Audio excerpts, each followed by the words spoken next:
ازيك يا مين؟ حبيبه منى، عامل ايه؟ كل سنه وأنت طيب. وانت طيب؟ اخبارك ايه؟ عمرك بتزهق لما الناس تقول لك كل سنه وأنت طيب كتير في رمضان؟ لا بالعكس. والله لا لا كل سنه طيب كتير، قصدك اللي حواليك في الشارع ولا كل سنه طيب الناس بتقول لك؟ لا بالعكس، انا بحس انه يعني في رمضان بصراحه هقول لك بحس ان دي فرصه ان الناس تفكرك ان انت عليك حاجه تعملها بصراحه. يمكن بره رمضان ساعات الموضوع بيبقى مزعج كتير. لا مش قصدي على كده، انت فهمتني غلط. انا قصدي على اصحابنا يعني لا بالعكس، ده انا بحس انه يعني لو حد بيقدرك وبيقول لك كل سنه وانت طيب، دي حاجه هو فاكرك يعني. بالعكس، انا هقول لك على حاجه. المسج اللي بتيجي اللي هي ناس بتبعت مثلا بحاجه دي بكرهها دي بقى. انا بمسج دي ولا بفتحها ولا برد عليها. اه لما حد عشان كده انا بعمل ايه بقى؟ انا تلاقيني ببعت لكل واحد انا عايز ابعت له، عايز اقول له بنفس كل سنه طيب يا كذا. وانا بعمل كده. انا بعمل كده مستحيل، مو عمري في حياتي ما بعت الرساله دي لكل الناس لا لا كده، لا، ولا أنا بكره ولا رديت على اللي بتيجي دي برضو، فاهم؟ يعني اه الموضوع ده الصراحه غريب يعني. بس كويس ان انت قلت لي الموضوع ده. انا بحب على فكره، انا بحب رمضان جدا. يعني رمضان بيساعدك ان انت تنظم نفسك. ورمضان بالنسبه لي انا في ادفانتج كبيره جدا ليا. اقول لك ايه هي؟ ايه بقى؟ الناس كلها بتبقى كسلانه ومكسله في رمضان وبتاع. انا بفرق عن الناس كلها في رمضان في الشغل 70 خطوه. انت بيبقى عندك انرجي يعني، قصدك في الصيام؟ ها انا عندي انرجي في الصيام. انا حكيت لك القصه. يعني حكيت لك القصه عامله ازاي. الناس كلها بتبقى عايشه في المود اللي هو ايه، اللي هو السويتش اوف ده، اللي هو اللي احنا كنا لسه بنقول عليه انه مفيش بعد العيد. لا انا يعني في خلي بالك ان انا يعني ايه، انا بصحى الساعه 5 الصبح فور ريزن ان انا اسبق كل الناس. انا الساعه 9 الصبح ببقى مخلص شغلي كله. يا جماعه عايز اقول لكم على حاجه يا ميدو. لما بنبقى مسافرين بي يعني لو مسافرين شغل او غير شغل بيصحينا الساعه 7 الصبح. يعني صباح خير منها من الساعه 7 ونص الصبح، انت فين؟ ايوه ببقى انا قبليها صاحب ساعتين.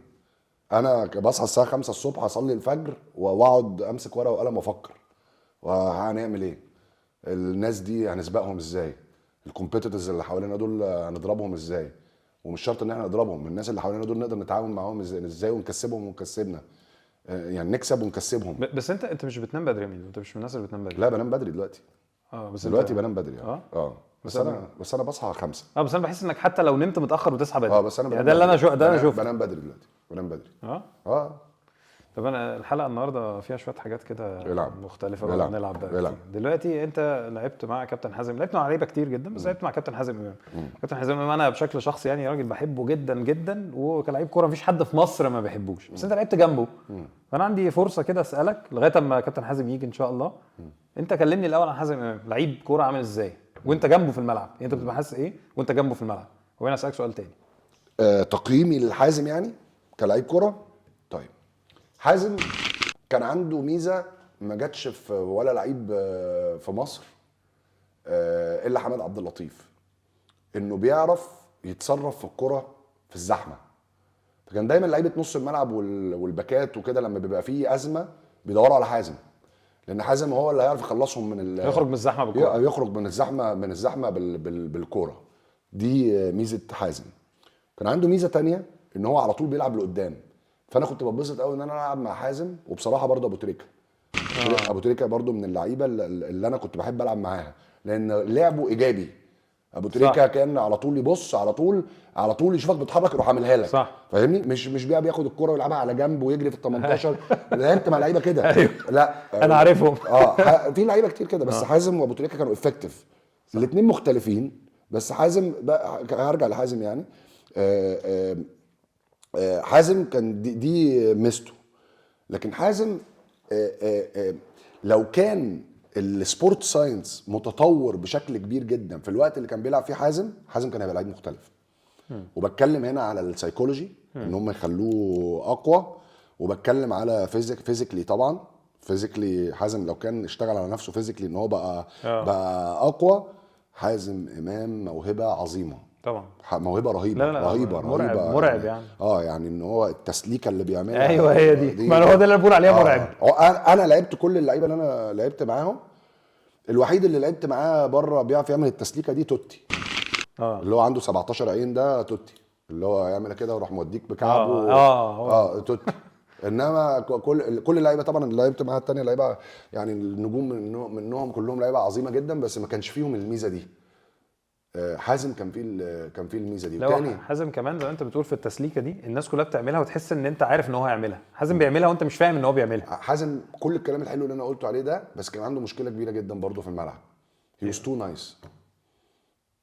هي was too nice. في الكوره ما بيمثلش. لا هي هو لما بيتضرب بيقوم يكمل ما بيمثلش. لا هو ما بيتخانقش. لا بس لعلمك حازم ما كانش خنفس. لا ما انا فاهم يعني لما كان بيتضرب كان بيعافر وبتاع. لا بس في لعيبه لو اتلمست لمسه دلوقتي بتتقلب على الارض. لا مش قصدي على كده. هو هي was too nice. يعني انت يعني ايه، ما اعرفش يعني. انا لعيب الكوره لازم يبقى ما بيتضايقش يعني. ما بيجزش. يعني صح ما بيجزش. هو ليه اسلوبه. لا بس انا فعلا مش فاكر له مره كان فيها خناقه جز يعني. لا هو ده اسلوبه يعني. بس حازم كان لعيب عظيم. بص كل واحد بيسوق الجيم والماتشات لمخه. انا بقول ان كل لعيب كوره بياخد شخصيته بتاعته بتاع بره الملعب بياخدها معاه جوه الملعب. صح. هو كابتن حازم بره الملعب كده يعني بالهدوء ده. فانا برضو بره الملعب ساعات كده بقى ايه يعني. بقالي كتير ما اتخانقتش. يعني تعالوا بقى ندور على خناقه. فاهم؟ نبتدي ندور على خناقه. بحبها ادرينالين بيطلع. برضه في الملعب كنت كده يعني. في الملعب الاقي نفسي ان الماتش نايم مني بقالي كتير ما لمستش الكوره، اروح مدي السنتر باك ببوكس في الظهر. انت ايه انا هوريك النهارده بتاع فوق. بفوق نفسي. كان عندي الفكر ده يعني. في لعيبه كتير على فكره لعبت معاهم كده. لما يلاقوا الجيم بيهرب منهم يبتدوا يبقوا اجريسيف عشان يرجعوا الجيم تاني. كل واحد ليه طريقه. بس حازم امام كان لعيب عظيم. لعيب جامد جدا جدا. طب اسالك سؤال تاني بقى.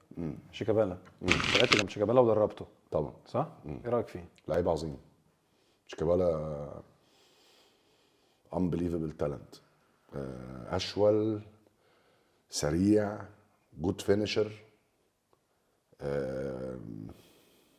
طور من نفسه فطريا من غير ما حد يعلمه. طور نفسه بشكل كبير جدا. حتى على المستوى البدني لما كبر طور نفسه بشكل كبير جدا. وربنا رزقه بزوجة صالحة فطورته. وقفت جنبه. ابتدت تقول له ان في حاجات معينه ما ينفعش تعملها دلوقتي، لا لازم كذا وبتاع. وده دور الزوجه العظيمه يعني. بحييها يعني. زي ساره زوجة شيكابالا ست عظيمه يعني. ام ادم. فلعبت جزء كبير في ان شيكابالا يفضل يلعب لغايه دلوقتي. شيكابالا لعيب برضو يعني. لو كان معاه الايجنت الصح ولو كان شيكابالا بيسمع اكتر. انا ما اقدرش اقول كده لان انا برضو ما كنتش بسمع يعني. بس شيكابالا كان عنيد قوي قوي. يا ابني يا حبيبي سافر، حرام عليك سافر. والله ساعه الموضوع بتاع سبورتنج لشبونه ده لما راحوا اسكندريه وبعد كده ما رجعش مع الفرقه وحصل قصه وبتاع، بكلمته يا حبيبي سافر، اسمع كلامي سافر. كان اصل انا كنت بتكلم مع الناس البرتغاليين. الناس مش فاهمه. انت مش فاهمه منها. ايزيبيو معجبين بيه جدا. الناس بيقولوا لي لما اتكلمت مع الناس مع نونو جوميز وبتاع بيقولوا لي الناس بتوع سبورتنج لشبونه بيقولوا اللعيب ده مش ممكن. ده كرويف. فانا عارف ان هو لو راح هيلعب خلاص هيروح برشلونه. انت عارف انا بقول شيكابالا ده طول عمري بقول لو في بلد تانية في الاول وهو صغير بمايند سيت تانية غير اللي عليها دلوقتي. لما انت بتقول تاسيس طبعا كلنا والله. لا ده كان هنا في اوروبا بدري مرتاح في برشلونه وريال مدريد والانديه دي عادي جدا جامد يعني. وخلي بالك بقى مش سهل تلاقي القطعيه بتاعت شيكابالا دي اللي هو اللعيب الاشول السريع الحريف الجود فينيشر. وطويل. وطويل فعلا. خلي بالك ان هو طويل وبرجله واسع وجريته حلوه. لا شيكابالا يعني حاجه عظيمه جدا. لكن احنا برضو هرجع لك بقى لموضوع شيكابالا لان ده احنا في اللي ما اتقالش صح. قول بقى. طيب ما انا بقول لك احنا الحلقه دي هنعمل حاجات عشان اللي جايين كلهم. طيب جمهور الاهلي صح. اتعامل بعنصريه مع شيكابالا صح في بعض المواقف. بعض النداءات وبتاع وكده. لكن هل البدايه جايه من الجمهور؟ احنا بلد حتى ما بنعلمش الناس ايه اللي يطلع من بقهم في الكيس في الحاجات المهمه جدا. يعني لما تلاقي، انا بزعل جدا من القصه دي على فكره، وعمري ما اقولها. المذيع بيقول الفهد الاسمر. ليه الفهد الاسمر؟ ليه بتعرف ان هو ليه بتعرف البني ادم بلونه؟ ليه مش الفهد؟ مثلا ايه، تلاقي واحد وهو بيتكلم مثلا يقول لك ايه، الواد الاسمر اللي واقف هناك ده، ليه ما تقولش الواد اللي لابس جينز؟ فاهمني؟ هي دي العنصريه. هي العنصريه على فكره بتوصل للمدرج وبتوصل للسوشيال ميديا وبتوصل للكلام ده من ايه؟ من الناس اللي شغاله اللي مش فاهمه هي بتقول ايه. صحفي لما يكتب بالهيدلاين الفهد الاسمر شيكابالا، فيجي النهارده المشجع لما يقول عليه ان هو اسمر، صح؟ يقول عليه ان هو اسمر، هو قراها في الجورنال، هو قراها في موقع، فاهمني ولا لا؟ صح عندك. ولازم يحصل تدخل النهارده. انت ليه بتعرفوا الناس بلونهم؟ ليه بتعرفوا الناس بديانتهم؟ ليه تلاقي واحد وهو بيتكلم بتاع يقول لك ايه، وهو بيتكلم كده، يعني هو بيتكلم عادي كده وبتاع، بيقول لك ايه الواد هاني المسيحي. ايه انت مجنون؟ ما تقول هاني على طول. هاني اسمه اسم ابوه مثلا.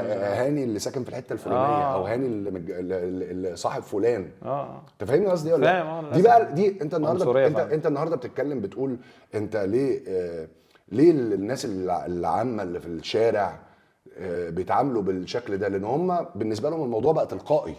انما انت النهارده لما تحط ريستريكشنز، مفيش يا حبيبي حاجه اسمها الفهد الاسمر. مفيش حاجه اسمها الفهد الاسمر. ليه انت ليه مفيش حاجه اسمها كده؟ هتلاقي ان اوتوماتيكلي الكلمه بعدت عن الناس. بس هو الموضوع عدى الفهد الاسمر بكتير مع شيكابالا. ما هو انا بقول لك الاساس بتاعها ايه.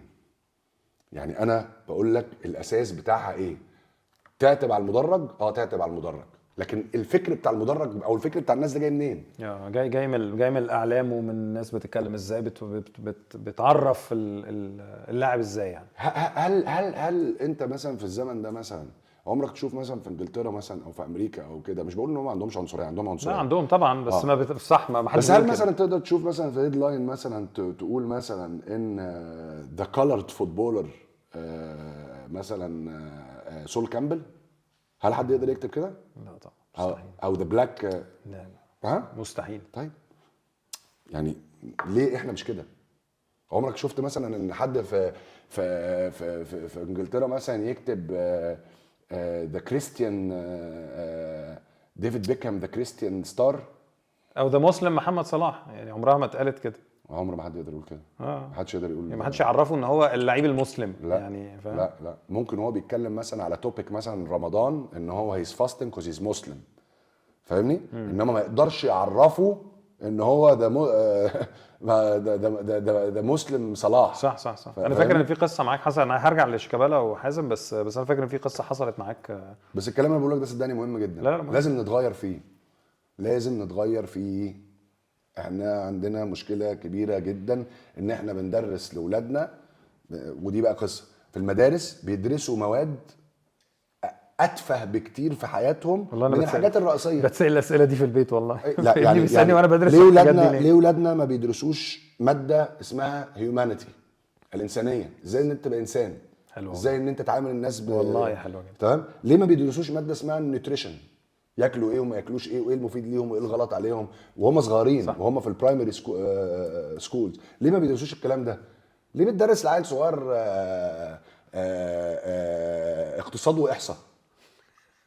ليه؟ المفروض ان هو بيديله البيزكس اللي ممكن تنفعه. يا عم بيزكس ايه يا عم؟ تنفعه في حاجه بعد الاول يبقى علمه الاول يبقى انسان كويس. صح والله العظيم. هم بيرموا كل الكلام ده على البيت، لكن ماشي والبيت ليه دور، بس انت النهارده اعمل له ماده اسمها هيومانيتي. والله انا ابني بيسالني الاسئله دي مش عارف ارد عليه. والله انت عندك حق. بيقول لي انا بسال الحاجات دي ليه ما بيعملوش ماده في الانسانيه يبقى في فصل كامل عن التنمر وعن ازاي ان انت ما بتتنمرش على حد وخطوره الكلام ده نفسيا على الناس، وازاي ان انت كذا. ليه مش عايزين تطلعوا لنا بني ادمين؟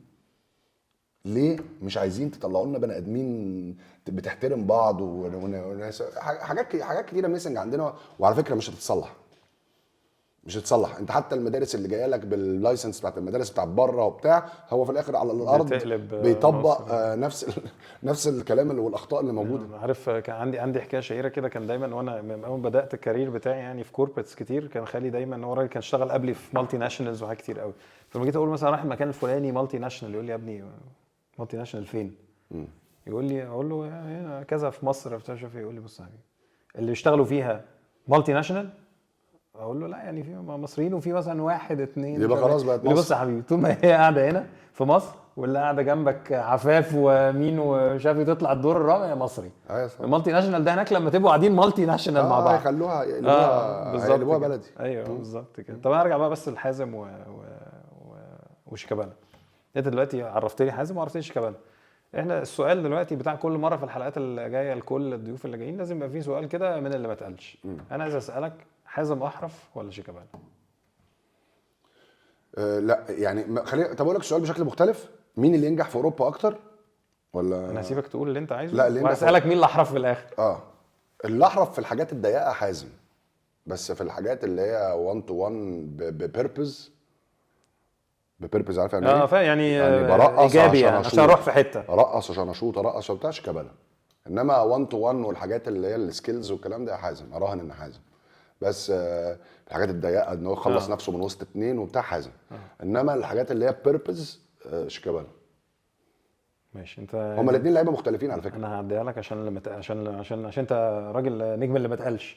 لا والله جايين كلهم هيجاوبوا اجابه واحده. اصل الاثنين حريفه، ما اقدرش اقول لك مين احسن، ما اقدرش اقول لك مين احسن، لكن الاثنين لعيبه مختلفه. الاثنين في لعيبه ما ينفعش تقارن ببعض. في لا يعني لعيبه، ناس كتير بتقارن عبد الستار صبري بحازم امام. برضه عبد الستار حاجه وحازم حاجه. عبد الستار كان لعيب عظيم برضه.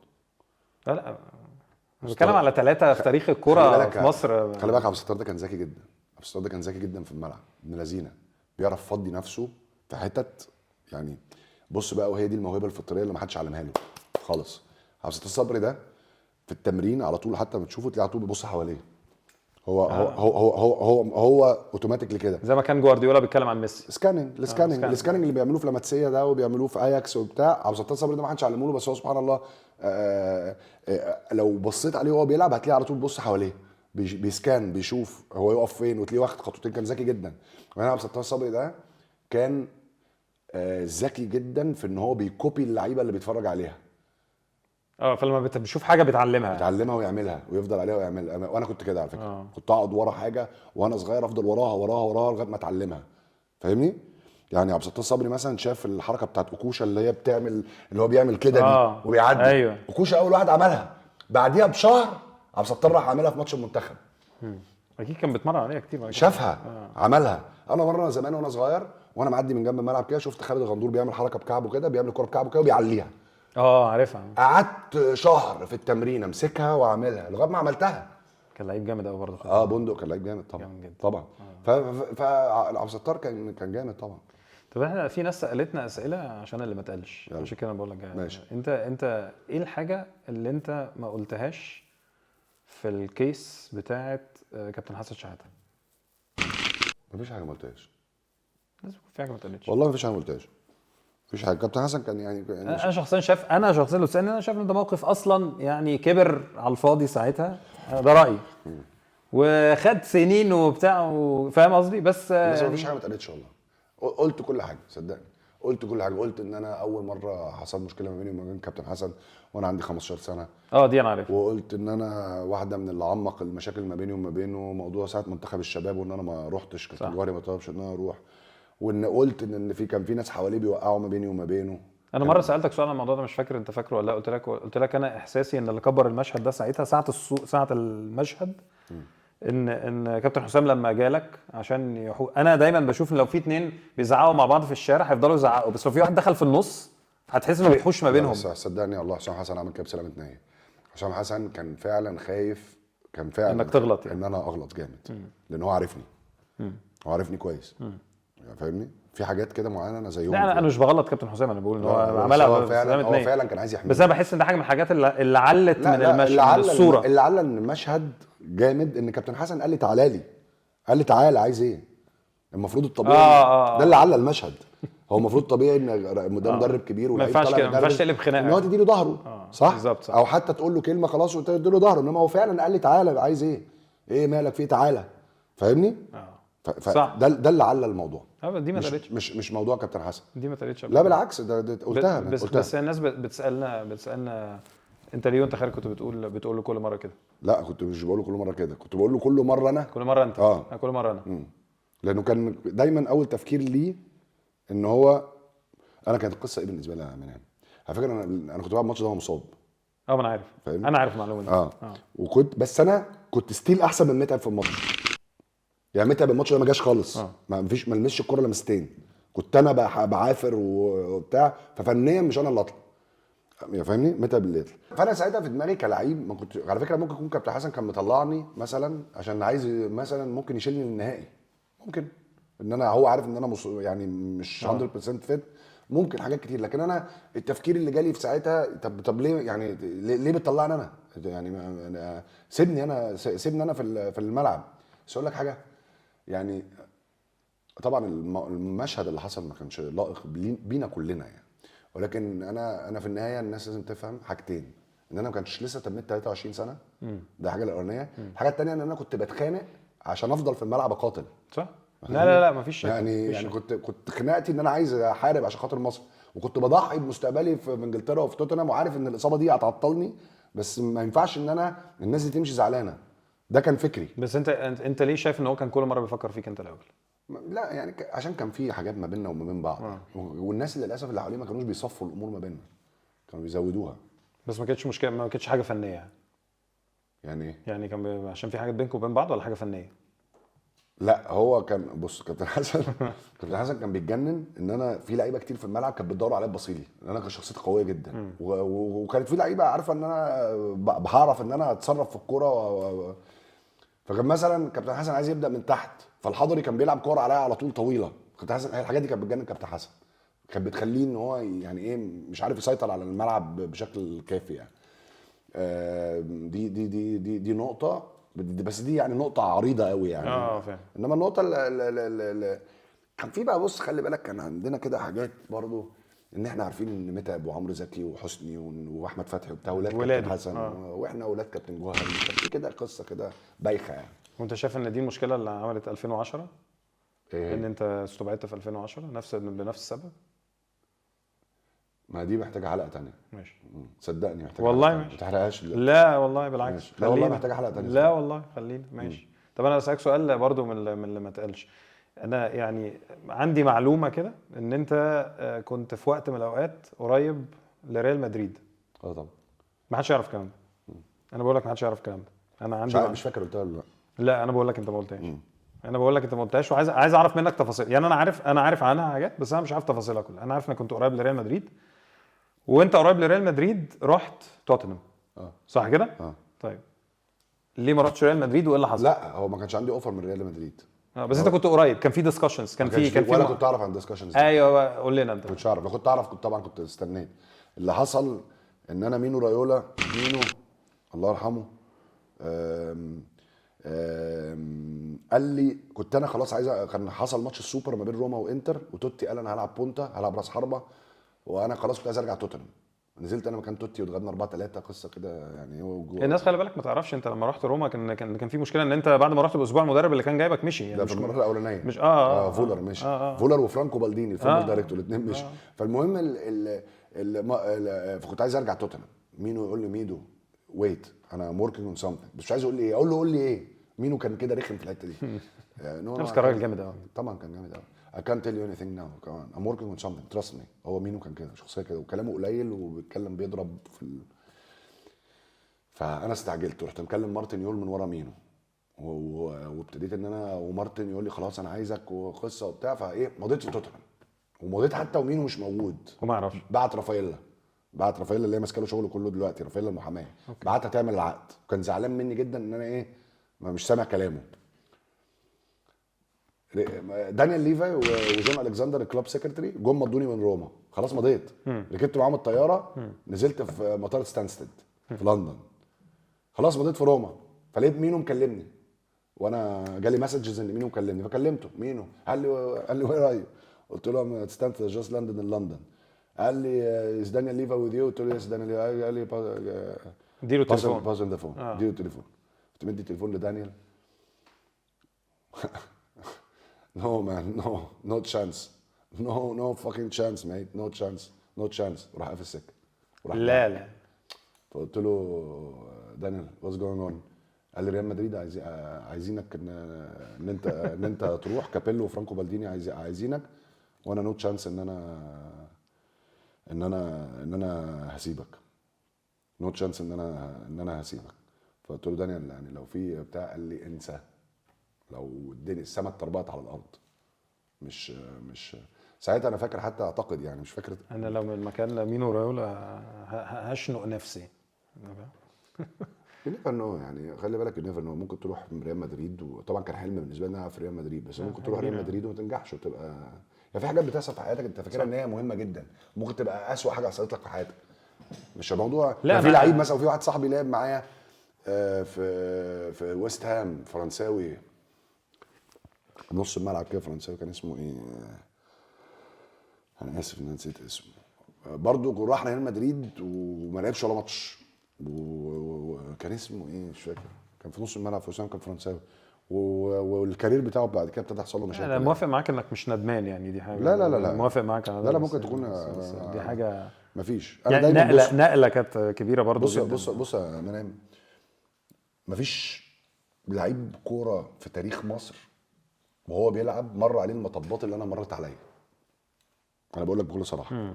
ممكن حسام وابراهيم شويه، الاثنين الوحيدين اللي يعني اللي يقربوا مني، لكن اكتر منهم. دخلت في ازمات مع رؤساء انديه ومع مدربين ومع لعيبه، ودخلت في قصص وعملت قرارات غلط، ومريت بازمات كتيره جدا، بس عمري الحمد لله ما بصيت ورايا. هقوم اقف تاني واشتغل وبتاع ومفيش مشكله. انت فاكر بتاع مالكش دعوه يا عم، انت في ناس كده اصل في تصدر لك الطاقه السلبيه، فاهمني؟ فاهم قصدك. النهارده كنت سايق الموتوسيكل، وعلى فكره ناس كتير قوي في الشارع.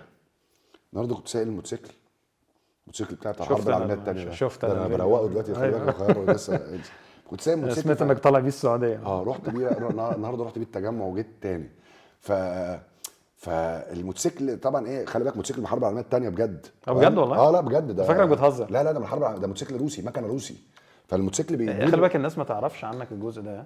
ما تعرفش عنك انك بتجمع الحاجات دي. لا انا يعني العربيه الفاير بيرد، الموتوسيكل ده من الحرب العالميه الثانيه. لا بحب الحاجات القديمه الفينتج دي. الفيلا اللي انت جددتها، انا عارف انك جددتها، كانت قديمه جدا. بحب الحاجات القديمه دي الكلاسيك.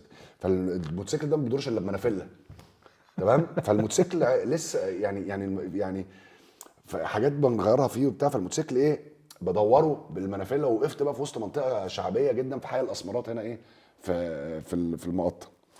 فالناس اتلمت حواليا بقى، يعني حظي وحش، الموتوسيكل عطل مني قدام بتاع فراخ. والله العظيم قبل الفطار بساعه الا ربع، الناس كلها واقفه وبتاع، كلهم طلعوا عليا كابتن ميدو بتاع. فانا بعرف اتعامل، خلي بالك ايه بتاع. صدروا لي كميه يأس، خلوني عايز اموت نفسي وعايز ارمي الموتوسيكل، بص في اي حته وامشي واسيبه. كل واحد يرمي. انا بحاول بقى ادوره بمنافله، بحاول ليه تكنيك معين يعني، ولازم الاول ما يكونش واخد غيار، عشان لو واخد غيار بينط منك، ليه قصه كده يعني. الناس مش تقول لي بقى ايه مثلا ايه، مثلا مور يا كابتن، او اتاكد يا كابتن ان هو مور، مش هيدور. لا هو بتاع شرقت يا كابتن. يا عم ما شرقتش، يخرب بيت امك، ما شرقتش والله العظيم، بيت امك اسكت. يروح واحد تاني جاي لي كده لافف من الناحيه التانيه كده، وراح جاي لي يقول لي ايه، انت متاكد ان فيها بنزين؟ يا عمي فيها بنزين، اصبر. انا بص، مفيش حد قال لي، مفيش بني ادم قال لي ان شاء الله هتدور. مفيش بني ادم قال لي يعني بص صدروا لي خلوني ان انا بتاع، لغايه ما في الاخر فضلت عارف رحت عامل ايه؟ رحت حاطط الايربودز في ودني، بقتش سامع حاجه من خلاص انعزلت عنهم تماما، وركزت مع المكنه، ترك لغايه ما دورتها ومشيت. والله برافو عليك. ففي ناس كده تبص تلاقي واحد صاحبك كده بيكلمك الساعه 11 بالليل كده، بيصدر لك كل مشاكله وبيديها لك قبل ما تنام. يا عم سيبني في حالي، انا صاحبك وحبيبك بتاع، بس يعني عايز انام. مش كده يعني. طب بما اننا قلنا مدريد، انا عايز اسالك بقى اخر حاجه على مانشستر يونايتد. انا عارف ان اليكس فيرجسون اتصل بيك. برضو ده كان قبل ما يشتروا كارك ب 10 ايام يعني، برضو بعد الاعاره بتاعت توتنهام ب 18 شهر ولعبت كويس جدا. مينو رايولا كلمني قال لي اليكس فيرجسون هيكلمك الساعه 11 الصبح، هكلمك الساعه 11 الصبح. ده ماشي سنه كام عشان نربط كده؟ اعتقد 2007. اوكي. في بدايه سيزون 2007 2008 كان رونالدو قبل ما اروح ميدلسبرا. كان رونالدو اوريدي خلاص في مدريد في الوقت ده. لا كان ساعتها اعتقد ان كان فان نيستلروي عمل مشكله وكانوا عايزين راس حربه. لا انا مش بتكلم عن راس حربه، انا بتكلم كريستيانو رونالدو. مش فاكر فكانوا معسكرين هم في جنوب افريقيا، فكلمني قال لي اليكس فيرجسون هيكلمك الساعه 11 بالظبط، بس ميك شور ان انت قاعد في كوايت روم عشان مش هتفهم منه حاجه. كل الناس اتكلمت عن مش هتفهم منه حاجه، فلازم تبقى مركز جدا. فقلت له ماشي. خلي بالك بقى ان انا سبحان الله انا بفهم السكوتش اكتر من الانجليزي. بس صعب قوي. لا بفهمهم، بص عشان انا عشت في النورث ايست بفهمهم، بس انا ساعتها بقى كنتش لسه بفهمهم كويس. عامل زي روبرتسون اللي بيلعب مع صلاح ده. انا فجنوب افريقيا توقيتهم زي مصر على فكره، نفس توقيت مصر على فكره، توقيت جنوب افريقيا نفس توقيت مصر. احنا على نفس الخط. ما انا عارف. صح. يعني هوريزونتال احنا ايه على نفس الخط. ف نفرق في الصيف ساعه. تقريبا بس عشان احنا اللي بنفتح بس انما هم صح. ف 11 بالظبط لقيت التليفون بيرن. هلو سان ايه انت ايه موقفك؟ قلت له يعني بتاع، فراح قايل لي يعني would you like to come and play for Manchester United؟ فقلت له of course sir، يعني ده حلم اي حد وبتاع. اوكي let me sort it out. احنا محتاجين فلوس ومحتاجين ان احنا نبيع حد الاول. حكى لي قصه كده بس بص قال لي ابن اللذينه، قال لي watch your weight son watch your weight، خلي بالك من وزنك، لان انت كنت ساعتها ما بتخنش خالص يعني. كنت ساعتها مثلا ايه لما بتخن 3 كيلو واخسهم كده يعني فاهم. ما كنتش دخلت في الفيز بتاع التخن ده. بس هو كان شايف ان طبيعه جسمي ان انا ايه بتزيد، ان انا لا لما اكبر هيبقى الوزن ايشيو بالنسبه لي.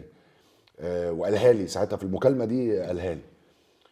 وبعد كده قال لي احنا دلوقتي بنوفر فلوس عشان نقدر ان احنا نعمل الديل بتاعك، فلازم نستنى مش عارف ايه وبتاع. انا فاكر كويس قوي بعدها ب5 ايام مضوا كارك، كان كارك معانا في توتنهام. فكنت زعلان. انا كلمت مينو وقلت له، هو قال لي ان هو هيتصرف في فلوس عشان يمضيني. فمينو قال لي استنى بس تو بي اونست يعني كانت هي دي اللقطه الوحيده. هي نيفر كيم باك يعني. كانش فيه مشكله. هو فعلا كان راجل دقيق جدا يعني. حتى وانت بتتكلم ان هو بيقول لك صن، فهو كان بيتعامل دايما مع كل اللعيبه دي فعلا. كل الناس بتقول عليه كده. لا مش حتى اللي عملوا مشاكل معاه بعد كده كان بيقول ان هو اللي كبرهم معاه. مش اللعيبه بس، المدربين كمان يا ابني. فيرجسون ده عظيم. فيرجسون ده مثلا لما يعني تسمع قصص غريبه جدا يعني. لما مثلا مدرب صغير يكسب ماتش كبير ويعمل ماتش حلو، يبعت له ازازه واين وبعت له مسج ان ويل دان سان انت يو دان ا جريت جوب. تسمع كده قصص كتير يعني. كان هو الاب الروحي بتاع كل الناس اللي في اليو كي كلهم. بس انا كمان موافق مع الفكره بتاعت ان هو كان بيبقى ضايق قوي يعني، زي المشكله اللي حصلت مع ديفيد بيكهام. لا هو كان عنده دي برضو محتاج قصه قصه الكوميرشال والفوتبول سايد والتضارب ما بينهم يعني. بيكهام فضل ناشد وناجح. هو راجل ليه مدرسه تانية يعني. دي قصه طويله ممكن نعمل عليها حلقات على فكره. ماشي عشان نخفف عن الناس النهارده. سيبك ده حلقه خفيفه خالص. اتكلمت على السمر والمسيحيين والاتحاد الكوره الناس عشان رمضان. ولينا قاعده كده بعد رمضان، عندنا ضيوف جامدين. ادي جامد.